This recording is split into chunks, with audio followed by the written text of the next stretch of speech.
ওনার বাবাকে বললাম আমি একটু ডাল ভাত ডিম সিদ্ধ করে ফেলি, না না না করতে হবে না। ফ্রাইড রাইস চিলি চিকেন আনতে চেয়েছিল, আমি বললাম ওই তো একদমই আনিস না, বড্ড শক্ত খাওয়া যায় না। তারপরে ওই একটা বিরিয়ানি নিয়ে এসছে, দুজনের হয়ে যাবে, আর দুটো ডিম সিদ্ধ দিয়ে দেবো। ও আসলে এর জন্য আনেনি যে কাজ বাড়াতে চাইছিল না, কেন আবার বুনোকে ওইসব দিতে আসবে পরে। আর বিকেলের জন্য কটা বিস্কুট নিয়ে এসে। দই ভাত, বুনোকে আর দই ভাত দিচ্ছি না, বুনোর দই ভাত কাউয়াকে খাইয়ে দিচ্ছি। দেখো দই দিয়ে মেখে দিলাম, এটা হচ্ছে গরম ভাত, গরম ভাত। আর এটা হচ্ছে বনির কালকে রাতেরটা, বনি খায়নি, দুটো দিয়ে ফ্রিজে রাখা ছিল, দুটো দিয়ে একসাথে মিশিয়ে। কাক খুব ভালো খায়, কাককে দিয়ে দিচ্ছি।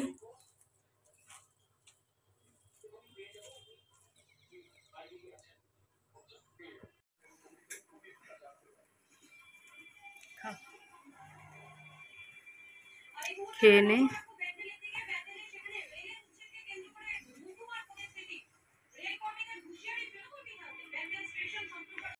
চলো এখন বিরিয়ানির পরিমাণ অনেক কমিয়ে দেয়। দেখতেই পাচ্ছ একটা বিরিয়ানিতে এত বড় একটা আলু, এত বড় একটা চিকেন দিলে আর বিরিয়ানির কি থাকে, কিন্তু আমরা তো কমই খাই, আমাদের হয়ে যায়। আমি বলেছিলাম বুনোর বাবাকে, বারবার বললাম আমি ডাল সিদ্ধ ডিম সিদ্ধ আলু সিদ্ধ দিয়ে দিই, বললো না দরকার নেই, কাজকর্ম করার অন্য কাজ কর। তা ঘর ফর সব আজকে ফিনাইল দিয়ে ঘষে ঘষে পুছেছি, বুনোর অনেক কিছু ধুয়েছি, সব ধুয়ে মেলে দিয়েছি, বুনোর সার্ফ সোডা দিয়ে সমস্ত কিছু দিয়ে ধুয়ে টুয়ে মেলে দিয়েছি, অনেক কাজ করে ফেলেছি, মানে অনেক কাজ এগিয়ে রেখেছি। আর একটা ডিম সিদ্ধ ছিল, আমি নেব না, আর বুনোর তো সব খাওয়া বারণ হয়ে গেছে। ওই বুনোর মাংসটা কাককে দিয়ে দেবো, এই যে একটা সিদ্ধ মাংস রয়েছে, কাককে দিয়ে দেবো।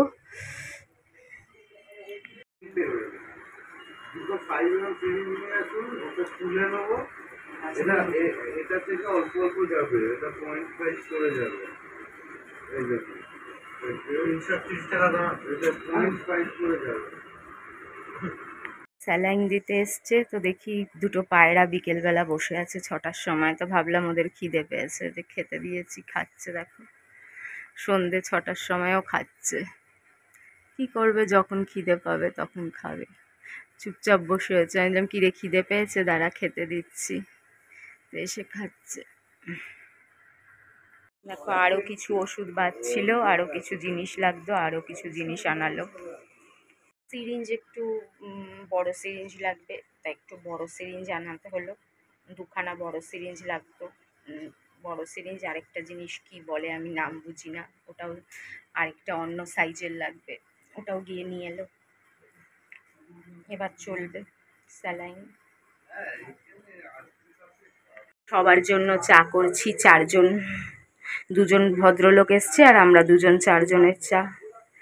কি অবস্থা, কি কিপটামি বুনোর বাবা। আর বুনোর বাবা কটা কাপও প্লেটও কেনে নাই, সব আমায় কিনতে হবে। আসলে রাখারই জায়গা নেই জানো, শোকেসে রাখার জায়গা নেই, আর বাইরে রাখলে আঠা আঠা হয়ে থাকে, সব আঠা আঠা, কতক্ষণ ঘষে ঘষে মাজলাম।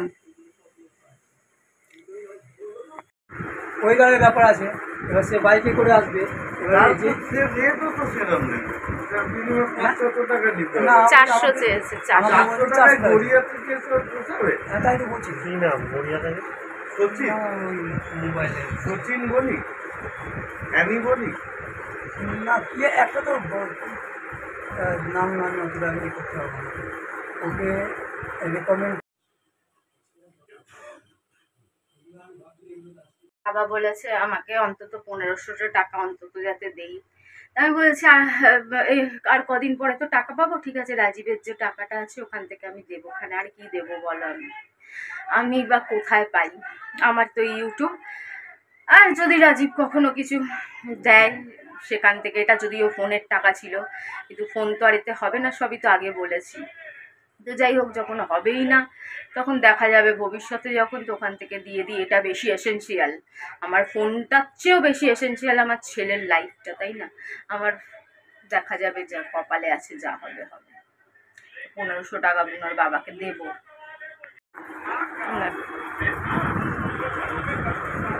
এনারাও এসে কত ডগির কত গল্প করলো, এক ডগিকে তার মালিক রোজ নাকি ড্রিঙ্কস করাতো, নিজেও ড্রিঙ্কস করতো, রোজ জার্মান শাপার্ড, বুঝলে, জার্মান শাপার্ডকে ডেলি ড্রিঙ্কস করাতো, কিন্তু সে এখনও বেঁচে আছে। সবই কপাল, বুঝলেন, সবই কপাল। যার শরীর শক্তপোক্ত সবকে হজম করে ফেলেছে। এখানে শুয়েছিল, যেই দেখেছে ওর বাবা এখানে বসেছে, ঘেঁষতে ঘেঁষতে ঘেঁষতে বাবার কাছে এসে লেগে বসলো। মানে ওর আর কিছুর মায়া থাকুক না থাকুক, ওর বাবার মায়া তো ওর পাগলের মতন, পাগল হয়ে যায় বাবার জন্য। আর ওইটুকুনি বিরিয়ানি দিয়েছিল, মাংসটা বড়, আর আলুটা এর জন্যই বলেছিলাম আনিস না, আমি দুটো ডাল ভাত ফোটাই, তা তো শুনবে না বুনোর বাবা। এখন পেয়ে গেছে খিদে, ভাগ্যিস দুটো ম্যাগি ছিল, তো দুটো ম্যাগি একটু ফোটাই, ডিম ফিম কিচ্ছু দেবো না, কোনো পেঁয়াজ না কিছু না, এমনি যে নর্মাল ম্যাগি হয় ওই নর্মাল ম্যাগি একটু ফুটিয়ে দুজনে দুটো খাই। কি করব, খিদে পাচ্ছে খুব জোরে গো। এত খাটাখাটনি, যদি নিজেরাই না খাই, এত খাটাখাটনি করে যদি আমরাই একটু না খাই, তাহলে পিঠে না দিলে পেটে না দিলে পিঠে সইবে না, বুঝলে। এত টেনশন, এত খাটাখাটনি,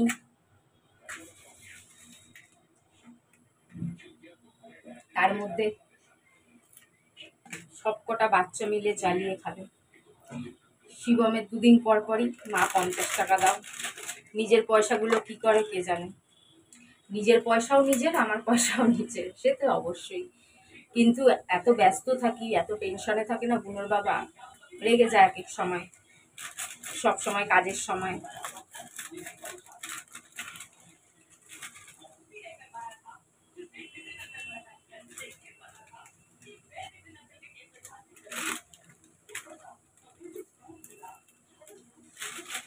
পেয়ে গেছিল, সকলকে চা করে দিলাম।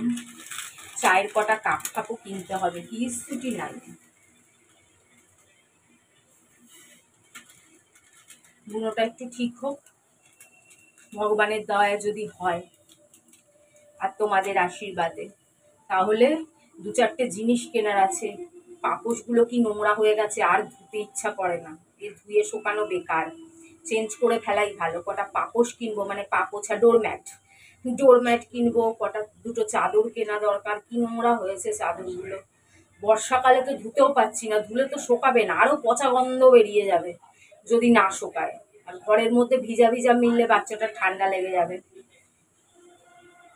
ওর জন্য ঘরের মধ্যেও ভেজা মেলার সেরকম জায়গাও নাই। আমাদের জামা কাপড় মেলা থাকে, দুটো চাদর কিনতে হবে, কটা ডোরম্যাট কিনতে হবে, 2-1টা কাপ প্লেট কিনে রাখতে হবে। বাড়িয়ালি খুব কমই আসেন, তবুও কেউ কখনো এলে তখন প্রবলেম হয়ে যায়। একটুখানি সুপি নুডলস বানিয়েছি, দুজনে খেয়ে নিই।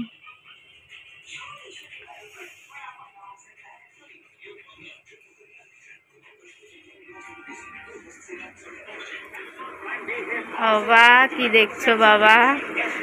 আমার ববিকে খেতে দিচ্ছি, বাবা দেখছে, আমার সোনাটা দেখছে, আমার সোনা বাবা।